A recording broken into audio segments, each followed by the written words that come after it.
ನಮಸ್ಕಾರ. ಗುಡಿಯ ನೋಡಿರಣ್ಣ ಕಾರ್ಯಕ್ರಮಕ್ಕೆ ಸ್ವಾಗತ. ಪ್ರತಿ ವಾರವೂ ವಿಭಿನ್ನ ದೇಗುಲಗಳ ದರ್ಶನ ಮಾಡಿಸ್ತೀವಿ. ಈ ವಾರ ಗುಡಿಯ ಅರಸಿ ನಮ್ಮ ತಂಡ ಬಂದು ತಲುಪಿರುವಂಥದ್ದು ಶಿರಸಿ ಸಿದ್ದಾಪುರ ಸಮೀಪದ ಐಸೂರು ಗ್ರಾಮಕ್ಕೆ. ಈ ಕ್ಷೇತ್ರಕ್ಕೆ ನೀವು ಬರೋದಾದರೆ ಸಿದ್ದಾಪುರಕ್ಕೆ ಬಂದು ಬರಬೇಕು. ಸಿದ್ದಾಪುರಕ್ಕೆ ಬರಬೇಕಾದ್ರೆ ಸಿರಸಿಗೆ ಹೋಗುವಂಥ ಎಲ್ಲ ಬಸ್ಸುಗಳು ಸಿದ್ದಾಪುರಕ್ಕೆ ಬಂದೇ ಹೋಗ್ತವೆ. ಹಾಗಿದ್ರೆ ಸಿರಸಿಗೆ ಬರುವಂಥ ಬಸ್ಸುಗಳ ವಿವರವನ್ನು ಒಮ್ಮೆ ಗಮನಿಸೋಣ.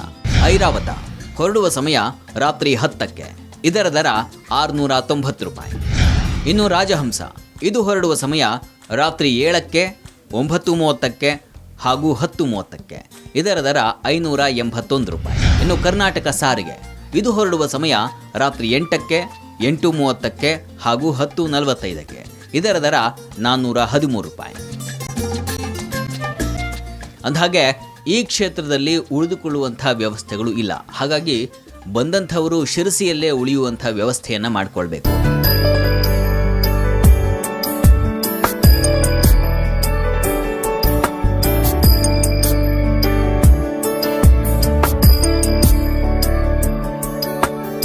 ಈಶ ಗಿರೀಶ ನರೇಶ ಪರೇಶ ಮಹೇಶ ವಿಲೇಶಯ ಭೂಷಣ ಭೋ ಸಾಂಬ ಸದಾ ಶಿವ ಶಂಭೋ ಶಂಕರ ಶರಣಂ ಮೇ ತವ ಚರಣಯುಗಂ.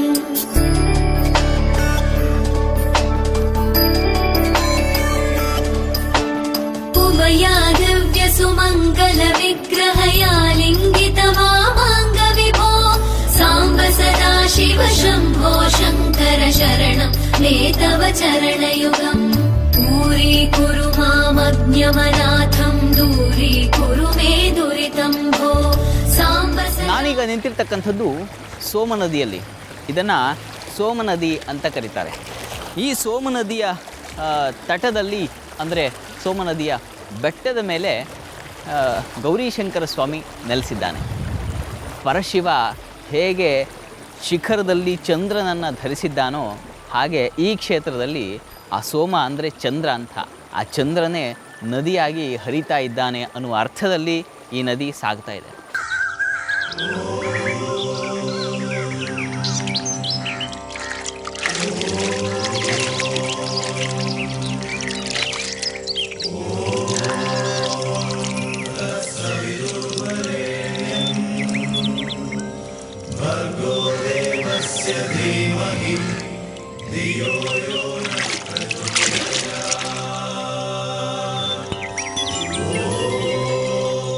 ಈ ಕ್ಷೇತ್ರವನ್ನು ಬಹಳ ಪೂರ್ವದಲ್ಲಿ ಐಸೂರು ಅಂತ ಅಂದರೆ ಐಶ್ವರ್ಯಪುರ ಅಂತ ಕರೀತಾ ಇತ್ತು.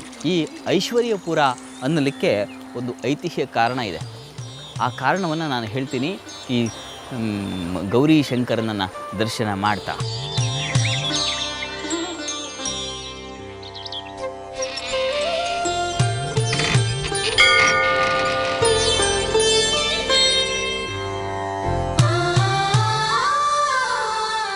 ಈ ಕ್ಷೇತ್ರದಲ್ಲಿ ಗೌರೀಶಂಕರ ಸ್ವಾಮಿ ನೆಲೆಸಿದ್ದಾನಾದರೂ ಈ ಕ್ಷೇತ್ರ ವೀರಭದ್ರ ಕ್ಷೇತ್ರ ಅಂತ ಪ್ರಸಿದ್ಧಿ.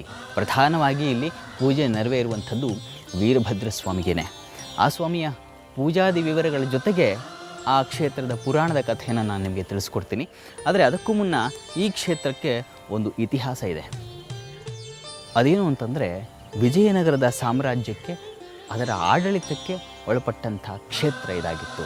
ಇದನ್ನು ಐಶ್ವರ್ಯಪುರ ಅಂತ ಕರೀತಾ ಇದ್ರು. ಯಾರು ಈ ಐಶ್ವರ್ಯಪುರವನ್ನು ಆಳ್ತಾ ಇದ್ರು ಅನ್ನೋದನ್ನು ತಿಳ್ಕೊಳ್ಳೋಣ.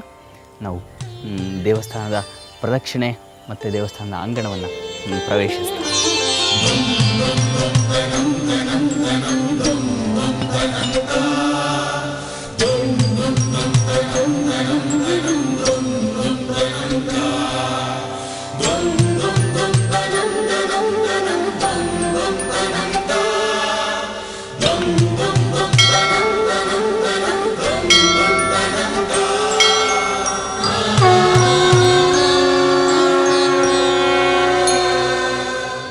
ಹೀಗೆ ನಾವು ಮೆಟ್ಟಲನ್ನು ಹತ್ತಿ ಬಂದರೆ ಈ ವನ್ಯ ಪ್ರಾಂಗಣದೊಳಕ್ಕೆ ಪ್ರವೇಶವನ್ನು ಪಡ್ಕೊಳ್ತೀವಿ.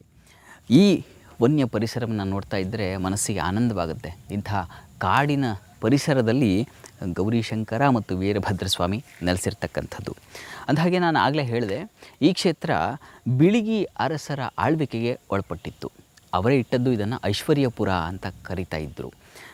ಈ ಐಶ್ವರ್ಯಪುರ ಇವತ್ತು ಐಸೂರಾಗಿ ಮಾರ್ಪಟ್ಟಿದೆ. ಯಾಕೆ ಇದಕ್ಕೆ ಐಶ್ವರ್ಯಪುರ ಅಂತ ಇದ್ದರು ಅಂದರೆ ಅಷ್ಟು ವೈಭವಯುತವಾಗಿ ಮೆರೆದಂಥ ರಾಜ್ಯ ಇದಾಗಿತ್ತು. ಬಿಳಿಗಿ ಅರಸರು ಈ ಐಶ್ವರ್ಯಪುರ ಕ್ಷೇತ್ರವನ್ನೇ ರಾಜಧಾನಿಯನ್ನಾಗಿ ಮಾಡಿಕೊಂಡಿದ್ದರು. ಹಾಗಾಗಿ ಅಷ್ಟು ಪ್ರಸಿದ್ಧಿಯಾಗಿದ್ದಂಥ ಜಾಗದಲ್ಲಿ ವೀರಭದ್ರ ಸ್ವಾಮಿಯನ್ನು ಪ್ರತಿಷ್ಠಾಪನೆ ಮಾಡಿದರು. ಆ ಸ್ವಾಮಿಯ ಮತ್ತು ಗೌರೀಶಂಕರ ಸ್ವಾಮಿಯ ಎರಡೂ ಉಭಯ ದೇವರ ದರ್ಶನವನ್ನು ಮಾಡೋಣ. ಅದಕ್ಕೂ ಮುನ್ನ ಈ ವನ್ಯ ಪರಿಸರದಲ್ಲಿ ನಮಗೆ ಮೊದಲಿಗೆ ದರ್ಶನ ಆಗ್ತಕ್ಕಂಥದ್ದು ಈ ಜಟಿಗೇಶ್ವರ ಅಂತಕ್ಕಂಥದ್ದ ದೈವಗಣ. ಈ ದೈವಗಣಕ್ಕೆ ನಮಿಸಿ ಅತ್ಯಂತ ಪ್ರಭಾವಶಾಲಿ ಮತ್ತು ಭಕ್ತರ ಮನಸ್ಸಿನ ಸಂಕಷ್ಟಗಳನ್ನು ಬಹಳ ಬೇಗ ಅರಿಯುವಂಥ ಸ್ವಾಮಿ. ಈ ದೈವಗಣಕ್ಕೆ ನಾವು ನಮಿಸಿ ಆ ವೀರಭದ್ರನ ದರ್ಶನಕ್ಕೆ ತೆರಳೋಣ.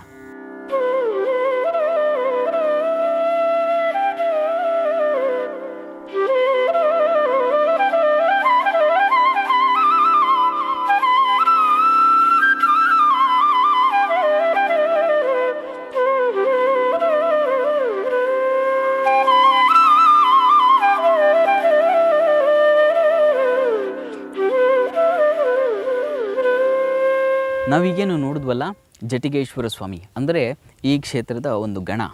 ಆ ಗಣದ ಜೊತೆಗೆ ಈ ಕ್ಷೇತ್ರದಲ್ಲಿ ಮತ್ತೂ ಒಂದು ಗಣ ಇದೆ, ಅದನ್ನು ಕ್ಷೇತ್ರಪಾಲ ಅಂತ ಕರೀತಾರೆ. ಈ ಕ್ಷೇತ್ರದ ಶಕ್ತಿಯನ್ನು ಅಭಿವೃದ್ಧಿಗೊಳಿಸ್ತಾ ಇರ್ತಕ್ಕಂಥ ಮತ್ತು ಈ ಕ್ಷೇತ್ರದ ಶಕ್ತಿಯನ್ನು ಕಾಪಾಡಿಕೊಳ್ತಾ ಇರ್ತಕ್ಕಂಥ ಬಹಳ ಪ್ರಧಾನವಾದ ಗಣ ಇದು. ಇದನ್ನು ಕ್ಷೇತ್ರಪಾಲ ಗಣ ಅಂತಾರೆ. ಆಗಾಗ ಇದಕ್ಕೆ ಬಲಿ ಇತ್ಯಾದಿ ಪೂಜಾ ಕ್ರಮಗಳನ್ನು ನೆರವೇರಿಸ್ತಾ ಇದನ್ನು ಹಾಗೆ ಕಾಪಾಡಿಕೊಂಡು ಬಂದಿದೆ ಇಲ್ಲಿನ ಅರ್ಚಕ ವರ್ಗ. ಅದನ್ನು ನಮಿಸಿ ನಾವು ಸ್ವಾಮಿಯ ದರ್ಶನಕ್ಕೆ ಹೋಗೋಣ.